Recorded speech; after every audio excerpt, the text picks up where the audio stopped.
Hello guys, welcome to my channel. एक बार फिर से स्वागत है आप सबका हमारे नए लेक्चर में।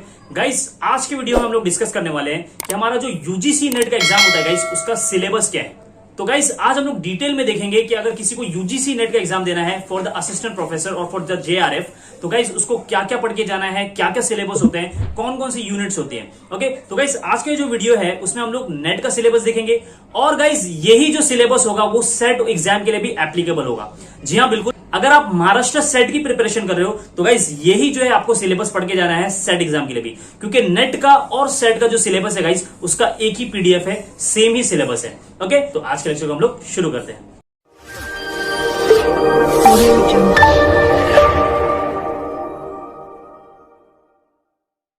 ओके गाइस, आप देख सकते हो स्क्रीन पर university grants commission net bureau, net syllabus क्या लिखा है यहाँ पे, नेट का सिलेबस। तो गाइस अगर आप सेट की वेबसाइट पे जाओगे, महाराष्ट्र सेट की वेबसाइट पे, तो वहां पे गाइस वो लोग नेट को हटा के सेट लिख दिए हैं। बस सारा सिलेबस जो है, सारी यूनिट जो है वो एज इट इज सेम यहीं से कॉपी की हुई है। ओके, तो नेट का और सेट का सिलेबस सेम है। और हमको याद रखना है गाइस, जो हमारा कॉमर्स का जो कोड है वो है नंबर 8। ओके, तो आज हम लोग देखने वाले हैं यूजीसी नेट का कॉमर्स का सिलेबस। ओके, तो गाइस जो हमारा पेपर नंबर 2 होता है, यानी कि जो सब्जेक्ट से रिलेटेड पेपर होता है हमारा, एक होता है हमारा पेपर 1 जो कॉमन होता है सभी नेट एग्जाम के लिए, चाहे वो हिस्ट्री का हो, चाहे वो इंग्लिश का हो, चाहे वो कॉमर्स का हो, चाहे वो मैनेजमेंट का हो। तो उसका जो है पेपर 1 जो है वो कॉमन होता है। आज हम लोग देखेंगे पेपर 2 का जो हमारा सब्जेक्ट कॉमर्स है गाइस, उसका सिलेबस क्या है।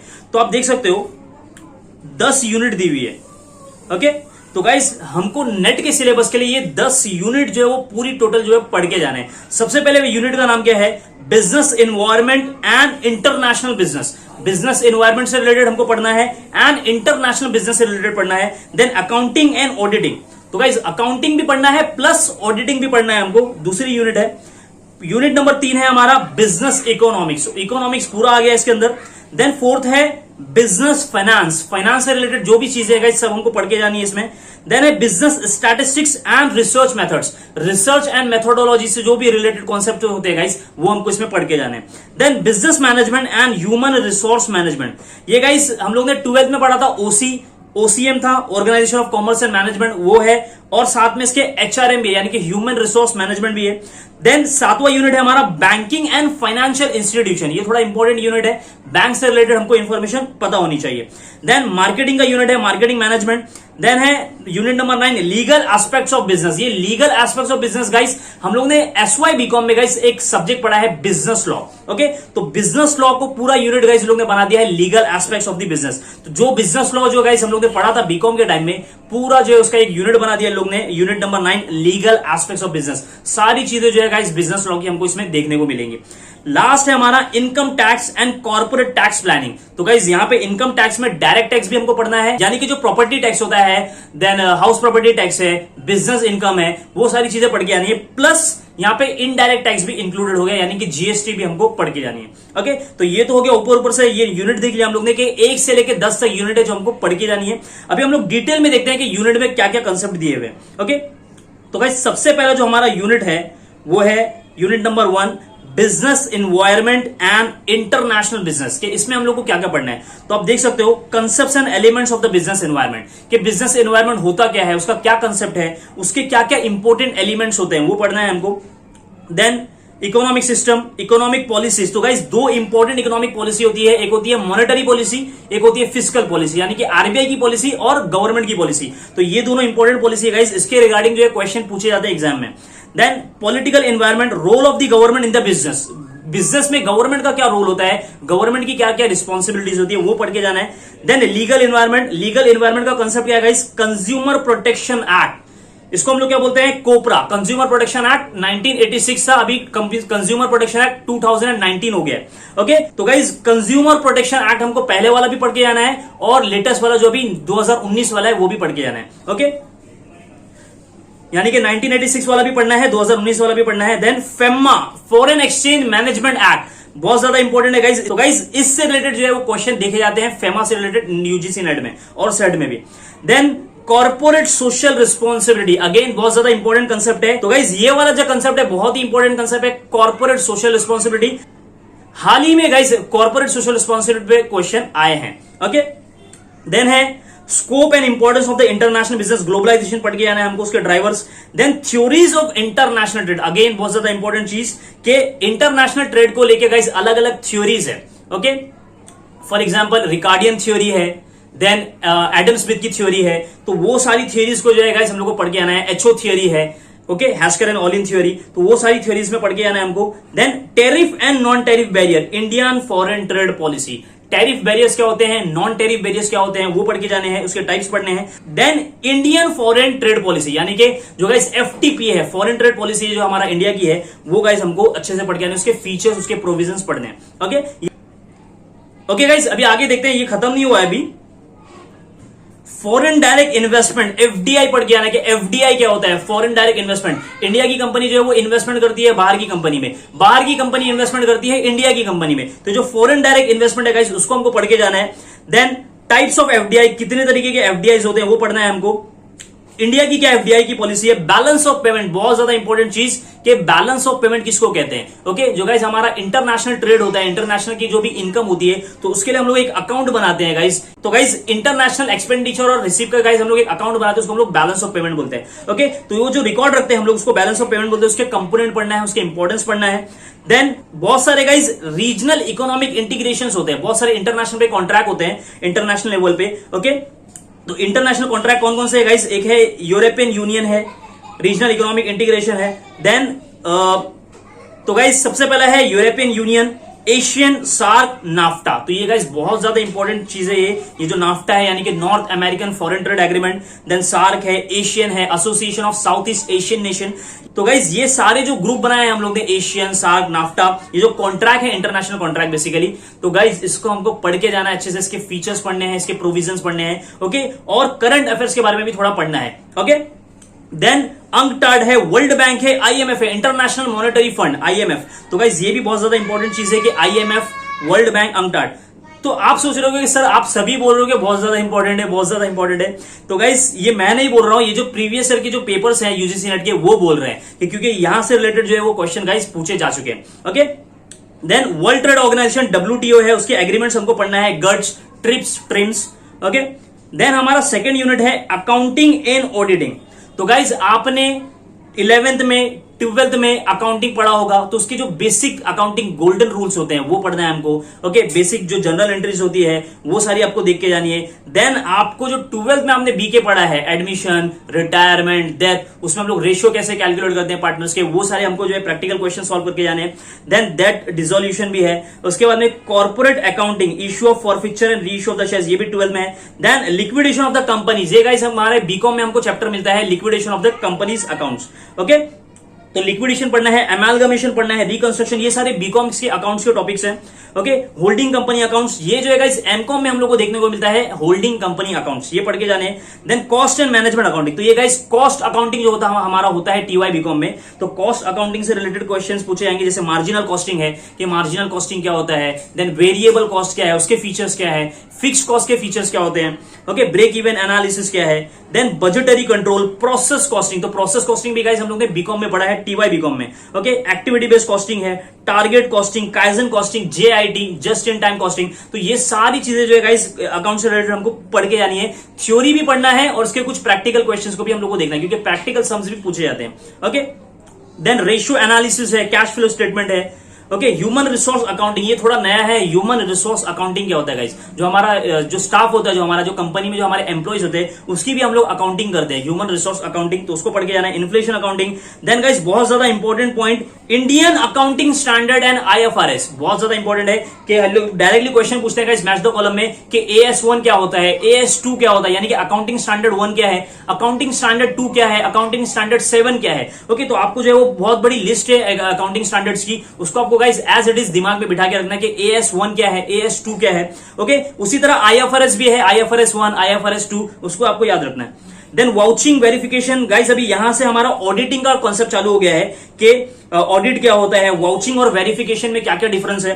ओके, वाउचिंग हम लोग जो है गाइस बिल्स वगैरह का करते हैं और वेरिफिकेशन हम लोग एसेट्स का करते हैं। तो इसमें क्या डिफरेंस है वो देखना है, वैल्यूएशन देखना है। Then cost audit, cost audit क्या होता है गाइस, कॉस्ट ऑडिट कौन कौन सी कंपनी को कंपलसरी है करवाना, उसके क्या क्या प्रोविजंस है वो पढ़ के जाना है हमको उसमें। देन मैनेजमेंट ऑडिट क्या होता है, एनर्जी ऑडिट क्या होता है, इन्वायरमेंटल ऑडिट क्या होता है, सिस्टम एंड सेफ्टी ऑडिट क्या होता है। तो गाइस ये बहुत बड़े बड़े कंसेप्ट है, एक ही लाइन में आ गए सारे, लेकिन इसके लिए गाइस एक एक बुक है सबके लिए। ओके, तो management audit, energy audit, environmental audit, ये सबको आपकी जो है गाइस इसको नॉलेज होना चाहिए। ओके, आगे बढ़ते हैं हम लोग। यूनिट नंबर 3 है हमारा बिजनेस इकोनॉमिक्स। तो गाइस इकोनॉमिक्स जो है गाइस हमारा 11th 12th और बीकॉम में हम लोग ने जितना भी इकोनॉमिक्स पढ़ा है सबका मिक्सअप है इसके अंदर। ओके, तो गाइस यहां पे आपको देख सकते हो meaning and scope of the business economics के बिजनेस इकोनॉमिक्स का क्या मीनिंग है, उसका क्या स्कोप होता है। ओके, तो बेसिकली इसमें दो है स्कोप है, एक है माइक्रो इकोनॉमिक्स का स्कोप, एक है मैक्रो इकोनॉमिक का स्कोप, वो पढ़ के जाना है। Then objective of the business firm के, ऑब्जेक्टिव क्या होता है एक बिजनेस फर्म का। ओके, तो ऑब्जेक्टिव गाइस हमारा वेल्थ मैक्सिमाइजेशन होता है। देन हमारा क्या होता है, प्रॉफिट मैक्सिमाइजेशन हमारा जो है वो ऑब्जेक्टिव होता है। और सबसे इंपॉर्टेंट ऑब्जेक्टिव कौन सा है हमारा, वेल्थ मैक्सिमाइजेशन होता है। ओके, तो ऑब्जेक्टिव है और भी बहुत सारे ऑब्जेक्टिव्स हैं वो पढ़ के जाने। Then demand analysis, demand analysis का गाइस हमारे 12th की इकोनॉमिक्स में एक चैप्टर था डिमांड एनालिसिस, बीकॉम में भी था, उससे रिलेटेड आपको पूरा पढ़ के जाना है। लॉ ऑफ डिमांड क्या होता है, लॉ ऑफ डिमांड किसने लिखा है, लॉ ऑफ डिमांड का बेसिक ऑब्जेक्टिव क्या होता है कि जब प्राइस इंक्रीज होता है तो डिमांड कम होता है, और जब प्राइस डिक्रीज हो जाता है तो डिमांड इंक्रीज हो जाता है। तो ये लॉ ऑफ डिमांड का जो बेसिक रूल है वो पढ़ के जाना है। Then elasticity of demand, elasticity of demand की क्या क्या टाइप्स होती है, क्या क्या कैटेगरीज है वो पढ़ के जाना है। Then relationship between the average revenue and marginal revenue, यानी कि एआर और एमआर में क्या रिलेशन है। देन यूटिलिटी एनालिसिस, यूटिलिटी पढ़ना है, उसके टाइप्स पढ़ना है, उसके फीचर्स पढ़ना है। Then law of DMU, guys यहां पे लिखा नहीं है लेकिन उसके अंदर इंक्लूडेड है, law of diminishing marginal utility, ये बहुत ज्यादा इंपॉर्टेंट लॉ है वो पढ़ के जाना है हमको। देन इनडिफरेंस कर्व्स एनालिसिस, इसके ऊपर तो गाइस हर नेट के पेपर में क्वेश्चन आते हैं इनडिफरेंस कर्व के ऊपर। तो इनडिफरेंस कर्व जो है गाइस बहुत ज्यादा इंपॉर्टेंट है, उसकी प्रॉपर्टीज पढ़ना है हमको, उसके फीचर्स पढ़ना है। Okay, law of variable proportion, law of return to scales. Okay, तो ये भी लॉ है लेकिन उतने ज्यादा इंपॉर्टेंट नहीं है, ऊपर वाला बहुत ज्यादा इंपॉर्टेंट है, इनडिफरेंस कर्व। ओके, उसके बाद में गाइस थ्योरी ऑफ कॉस्ट है, अलग अलग थ्योरीज है कॉस्ट के ऊपर, वो पढ़ना है। Short run cost, long run cost क्या होता है। देन बहुत ज्यादा इंपॉर्टेंट टॉपिक है, इसके ऊपर मैंने पूरा लेक्चर्स भी लगाए हुए हैं कि price determination under different market, perfect competition market, monopolistic competition, oligopoly market. तो ये डिफरेंट फॉर्म्स ऑफ मार्केट है गाइस, उसके ऊपर पूरा मेरा लेक्चर है यूट्यूब पे, फॉर्म्स ऑफ मार्केट करके, उसमें मैंने सारी मार्केट को एक्सप्लेन किया है, उसके फीचर्स बताए हैं कि परफेक्ट कंपटीशन क्या होता है, मोनोपोली क्या है, मोनोपोलिस्टिक कंपटीशन क्या है, ओलिगोपोली क्या है। तो इसके गाइस फीचर्स के ऊपर क्वेश्चन पूछे जाते हैं। ओके, और गाइस ये यूनिट से जो है गाइस इसके ऊपर जो है फॉर्म्स ऑफ मार्केट में से जो है प्रीवियस एग्जाम में बहुत ज्यादा क्वेश्चन आए हैं। ओके, प्राइस डिस्क्रिमिनेशन क्या होता है पढ़ के जाना हमको। प्राइस डिस्क्रिमिनेशन यानी कि एक कस्टमर को कुछ और प्राइस में बेचना, दूसरे कस्टमर को कुछ और प्राइस में बेचना, यानी कि प्राइस में डिस्क्रिमिनेशन करना, तो ये मोनोपोली वाला करता है, इसमें पढ़ के आना। Then guys pricing strategy, pricing strategy topic है, उसमें बहुत ज्यादा इंपॉर्टेंट है। प्राइस स्कीमिंग क्या होता है। ओके, तो गाइस ये इंपॉर्टेंट है। Peak load pricing, peak load pricing भी पढ़ के जाना है। देन यूनिट नंबर 4 है हमारा बिजनेस फाइनेंस। तो गाइस बिजनेस फाइनेंस में आपको जो है पूरा जो हम लोग ने एसपी में पढ़ा था 12th में, जो हम लोग ने एसपी में पढ़ा था सेक्रेटेरियल प्रैक्टिस, उससे रिलेटेड यहाँ पे हमको कॉन्सेप्ट देखने को मिलते हैं थोड़े बहुत। आप देख सकते हो यहाँ पे scope and sources of finance, के फाइनेंस का स्कोप क्या है, क्यों इंपॉर्टेंट है फाइनेंस, क्या ऑब्जेक्टिव होता है फाइनेंस का। उसके बाद में cost of capital, capital structure, capital budgeting है। देन वर्किंग कैपिटल है, तो हम लोग ने फिक्स कैपिटल, वर्किंग कैपिटल, ये भी 12th में पढ़ा था एसपी में। ओके, रिटर्न एनालिसिस है, एसेट सिक्योरिटाइजेशन, ये एक नया कंसेप्ट है गाइस, इंपॉर्टेंट कंसेप्ट है एसेट सिक्योरिटाइजेशन, ये हमको 12th की बुक में, 11th की बुक में, बीकॉम में देखने को नहीं मिलता है। ओके, तो ये नया कंसेप्ट है, ये आपको पढ़ के जाना है। इंटरनेशनल मॉनेटरी सिस्टम पढ़ना है, फॉरेन एक्सचेंज मार्केट पढ़ना है हमको, कि हेजिंग क्या होता है, स्पेक्यूलेशन क्या होता है, ओके, फॉरवर्ड मार्केट क्या होता है, फ्यूचर मार्केट क्या होता है। ओके, ये सारी चीजें हमको पढ़ के आना है। Then international currencies, international market, GDR ADR यानी कि global depository receipt, American depository receipt, ये कहां पे यूज होती है, ये सारी चीज पढ़ना है। देन इंटरनेशनल आर्बिट्रेज और international capital budgeting. Capital budgeting का मतलब क्या होता है कि प्रॉपरली जो है वो एनालिसिस करना कि हमको जहां पे इन्वेस्टमेंट करना है जो भी प्रोजेक्ट में, तो गाइस हमको कितना इन्वेस्टमेंट करना है, क्या वो प्रोजेक्ट में इन्वेस्टमेंट करना प्रॉफिटेबल होगा नहीं होगा, वो सारी चीजों को गाइस हम लोग कैपिटल बजटिंग में पढ़ते हैं। ओके, तो कैपिटल बजटिंग पढ़ना है आपको। देन यूनिट नंबर 5 है गाइस हमारा business statistics and research method. तो गाइज एमकॉम में हमको एक सब्जेक्ट आता है रिसर्च एंड मेथोडोलॉजी। तो गाइज वहां पे जो है पूरा जो है ये कंसेप्ट हमको देखने को मिलता है कि सेंट्रल टेंडेंसी क्या होता है, यानी कि मीन, मीडियन, मोड, उसके फीचर्स पढ़ने हैं आपको। Measure of dispersion, measures of skewness, correlation and regression, ये यहाँ पे थोड़ा स्टैटिस्टिक्स भी इंक्लूडेड है, जो हम लोग ने एफवाई में जो है गाइस मैथमेटिक्स एंड स्टैटिस्टिक्स में पढ़ा हुआ है। ओके, कि कोरिलेशन क्या होता है, रेग्रेशन क्या होता है, ओके, प्रोबेबिलिटी भी है इसके अंदर। देन रिसर्च का कंसेप्ट चालू होता है यहां से कि टाइप्स ऑफ रिसर्च, के कितने तरीके की रिसर्च होती है। ओके, रिसर्च डिजाइन किसको बोलते हैं, ओके, सैम्पलिंग पढ़ना है आपको। देन अलग अलग टेस्ट है गाइस, जैसे हाइपोथेसिस टेस्टिंग है, जेड टेस्ट है, टी टेस्ट है, एनावा टेस्ट है, ये सारी चीजें जो है गाइस आपको पढ़ के जानी है। ओके, और बहुत ज्यादा इंपॉर्टेंट है काई स्क्वायर टेस्ट, इसके ऊपर भी क्वेश्चन पूछे जा चुके हैं प्रीवियस एग्जाम में कि काई स्क्वायर टेस्ट क्या होता है, रिपोर्ट राइटिंग पढ़ना है। देन यूनिट नंबर 6 है हमारा business management and HRM, human resource management. तो गाइस ये वाला जो है हमारा 12 का जो ओसीएम था, organisation of commerce and management, उसको प्लस कर दो एचआरएम के साथ में, यानी कि ह्यूमन रिसोर्स मैनेजमेंट के साथ में, तो हमारा ये यूनिट बन जाता है यूनिट नंबर 6। ओके, तो यहां पे क्या पढ़ना है आपको, principle and functions of management, इसके ऊपर भी मैंने लेक्चर लगाया हुआ है कि प्रिंसिपल्स ऑफ मैनेजमेंट क्या होता है। ओके, देन उसमें आपको हेनरी फ्योल के प्रिंसिपल पढ़ के जाने हैं। देन एफडब्ल्यू टेलर के प्रिंसिपल आपको पढ़ के जाने हैं। तो गाइस आप देख सकते हो बहुत बड़ा यूनिट है ये। यहाँ पे आपको ऑर्गेनाइजेशन के बारे में पढ़ना है कि फॉर्मल ऑर्गेनाइजेशन क्या होती है, इनफॉर्मल क्या होती है। देन अलग अलग थ्योरीज है, लीडरशिप पढ़ के जानी है आपको, ह्यूमन रिसोर्स मैनेजमेंट का प्रोसेस पढ़ के जाना है, bargaining, collective bargaining important concept है। ओके, देन बहुत ज्यादा इंपॉर्टेंट इसमें है गाइस एक परफॉर्मेंस अप्रेजल। परफॉर्मेंस अप्रेजल क्या होता है गाइस, वो पढ़ के आना है आपको, उसके टाइप्स पढ़ के आने हैं। आगे बैंकिंग एंड फाइनेंशियल इंस्टीट्यूशन, तो बैंकिंग एंड फाइनेंशियल इंस्टीट्यूशन के ऊपर भी गाइस मैंने लेक्चर लगाया हुआ है। आरबीआई के, रिजर्व बैंक ऑफ इंडिया क्या होता है, उसके फंक्शंस क्या है, आरबीआई की हिस्ट्री क्या है। तो पहला जो टॉपिक है आपका देख सकते हो कि overview of the Indian financial system. Then types of banks, कितने टाइप्स के बैंक्स होते हैं, Reserve Bank of India, function, role, monetary policy के, रिजर्व बैंक ऑफ इंडिया क्या है, उसके फंक्शंस क्या है, उसका क्या रोल है। तो इसके ऊपर लेक्चर गाइस हमारा ऑलरेडी है यूट्यूब पे। ओके, देन एनपीए पढ़ना है गाइस, नॉन परफॉर्मिंग एसेट, आपको एनपीए पढ़ के जाना है कि एनपीए क्या होता है। ओके, म्यूचुअल फंड पढ़ना है, आप देख सकते हो। देन इंश्योरेंस पढ़ना है आपको कि इंश्योरेंस कितने टाइप्स के होते हैं। ओके, इंश्योरेंस को रेगुलेट कौन करता है, ओके, आईआरडीए रेगुलेट करता है। देन यूनिट आता है हमारा यूनिट नंबर 8, मार्केटिंग का यूनिट है गाइस। तो मार्केटिंग में हम लोग ने बीकॉम में कवर कर चुका है कि मार्केटिंग के क्या क्या कंपोनेंट्स है, मार्केटिंग मिक्स किसको बोलते हैं। ओके, न्यू मार्केटिंग कंसेप्ट कौन सा है, तो देख सकते हो आप यहाँ पे प्रोडक्ट लाइन है, प्रोडक्ट मिक्स है, मार्केटिंग चैनल्स है, प्राइसिंग पढ़ना है डिफरेंट। देन प्रमोशन पढ़ना है गाइस, प्रमोशन मिक्स पढ़ना है, डिस्ट्रीब्यूशन चैनल्स पढ़ने के, चैनल्स ऑफ डिस्ट्रीब्यूशन पढ़ने हमको, कितने तरीके से जो गाइस हमारा गुड्स को हम लोग डिस्ट्रीब्यूट कर सकते हैं अलग अलग चैनल्स के जरिए। कंज्यूमर बिहेवियर, बहुत ज्यादा इंपॉर्टेंट पॉइंट के फैक्टर्स ऑफ कंज्यूमर बिहेवियर के ऊपर क्वेश्चन पूछते हैं। ओके, कि कंज्यूमर जो है वो कौन कौन से फैक्टर की वजह से इन्फ्लुएंस होता है। Buying pattern of the consumer, buying process, trends in marketing, CRM, customer relationship management, जो सीआरएम जो है बहुत ज्यादा इंपॉर्टेंट पॉइंट है कि सीआरएम के भी फीचर्स आपको पढ़ के आने। Then logistic management. ओके, ये सारी चीजें मार्केटिंग में आती है। उसके बाद में यूनिट नंबर 9 है हमारा legal aspects of the business, ये अपना पूरा बिजनेस लॉ है। तो इसमें गाइस बहुत ज्यादा इंपॉर्टेंट चीज है इंडियन कॉन्ट्रैक्ट एक्ट। अभी हाल ही में मैंने लेक्चर लगाया है इंडियन कॉन्ट्रैक्ट एक्ट पे कि इंडियन कॉन्ट्रैक्ट एक्ट क्या है, टाइप्स ऑफ कॉन्ट्रैक्ट पढ़ा है मैंने। देन कॉन्ट्रैक्ट के एसेंशियल एलिमेंट्स पढ़ा है। तो ओके, तो आप देख सकते हो यहाँ पे elements of the valid contract, capacity of party, free concern क्या होता है, discharge of the contract, breach of the contract. तो ये ऊपर का जो पॉइंट है गाइस वो हमारा कवर हो चुका है 2 लेक्चर्स में, आप देख सकते हो।